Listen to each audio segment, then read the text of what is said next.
Oh man, we've got a first time retro. Yeah, they smell amazing.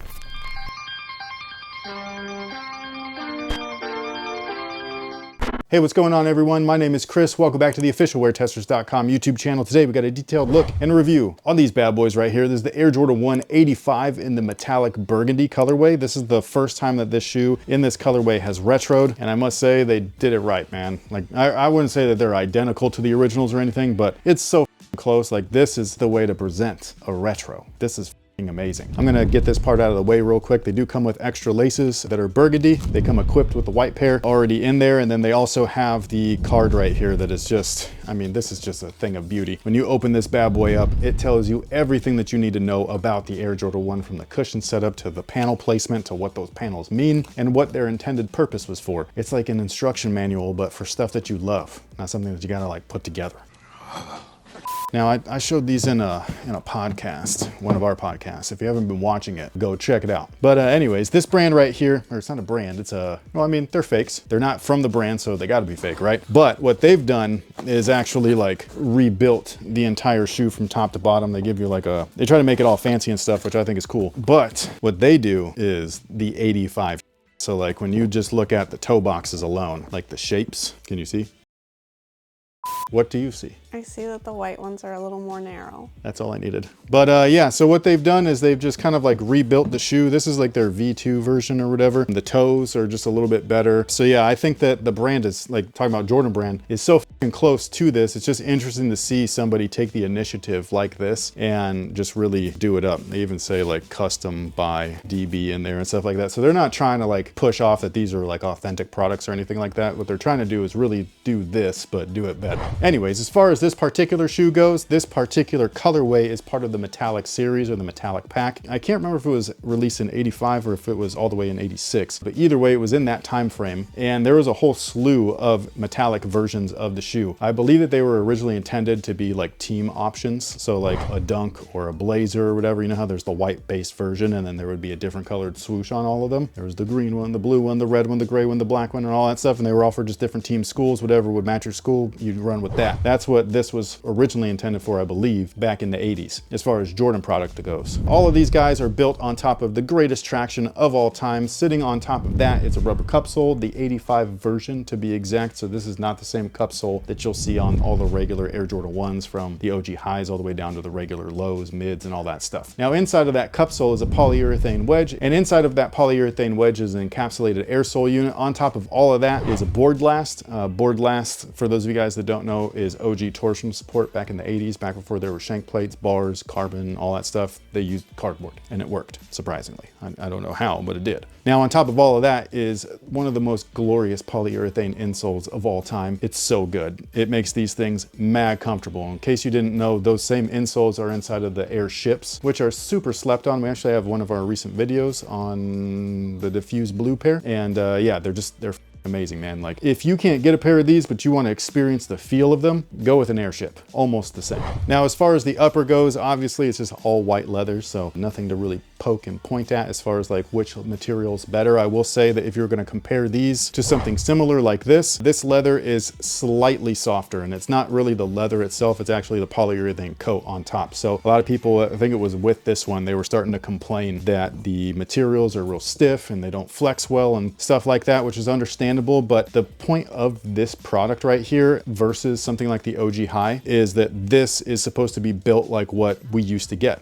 back in the 80s, the 85 version to be exact. So if you were buying a brand new basketball shoe called the Air Jordan, which this would have been, this is exactly the product that you'd be playing in, versus the OG High, the mid, the low, and all of that stuff. Those are not the same shoes. Those are made for lifestyle. The materials are way softer. They're different textures and colors that, you know, they play with everything and stuff. There's no torsion support in there like the board last.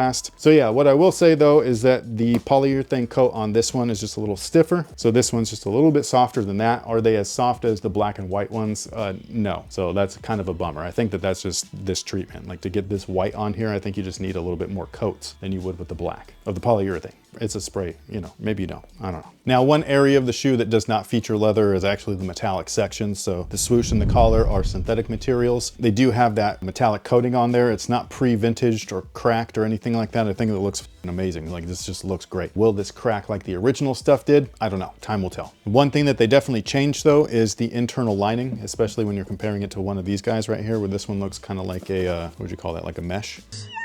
Like an open-celled mesh. This one is just a more traditional kind of like liner. I think that it looks better than that. Something that they actually changed between these two shoes right here is actually the tongue material. So on the 85 cut lows, the white and grays, and then the metallic blues, they featured this canvas material for the tongue. And I was like, whoa, what the f is that? Like, that's crazy. Somebody had hit me up and been like, hey, the original 85 versions of the Air Jordan 1 that were in white colorways that had white tongues were this material. They had that canvas material. The black ones actually had the nylon. And so I was like, oh, that's weird. So long, learning something new every time. So when you compare it to the, you know, this, what the hell were these called? Neutral, natural? Just the gray ones. These ones have a nylon tongue, whereas this one is much closer to the original product from the 80s. And it's that canvas material. I just think it's a cool, like, little fun fact. Now, as far as sizing is concerned, they do fit true to size, whatever you typically wear in your Jordan 1s or your 85 ones. That's exactly what I would go with. I think that they look great. I really like the way that they look with both laces on top of that. I think that the white laces look super clean, but I also think that it makes the metallic maroon really pop when you do wear them with the maroon laces. By the way, what is today's question of the day? Today's question of the day is, what is the best type of cheese and why? Why is that today's question of the day? Why not? I don't know. That's random. I had time to think about it, and my answer would be provolone, even though that's not even my favorite type of cheese, but I just feel like it can be used more liberally than, say, like a pepper jack, which is my favorite, but you can't really use pepper jack on everything. But provolone, you can kind of use it on more. Really? I would combat that with mozzarella. Okay. You could put that on anything. I know, but do you want that for your sandwiches? Italians do. But for your sandwiches? No, but you know what I mean? I always pick cheddar. So yeah, I'm like pretty basic. I like most cheeses though, except for the ones with the weird textures. Like they're kind of mushy. They don't look like they are. I don't those ones. I like string cheese. Isn't that mozzarella? Yes. Okay, that tracks. But how do you eat it? I string it away. Good. How else would you eat it? Some people are monsters. They raw dog that? Yeah, they just take a whole bite. You don't stick that whole thing in your mouth. That's nasty. Not the whole thing, but they'll take like... You don't put, no, I'm talking about you hot dog it? No, that's not happening. Do you know who does that? Is it Charles? Yeah. Ew. That tracks too. Charles. The only time that you raw dog a thing is when you make it a mozzarella stick. We got into it over it, and he said it's because, you know, he's like in the handyman business, and so when he needs a snack, he wants to be able to just peel it open, and then he eats it like a banana. He doesn't want his fingers all up in it. If you want to eat something like a banana, get a banana.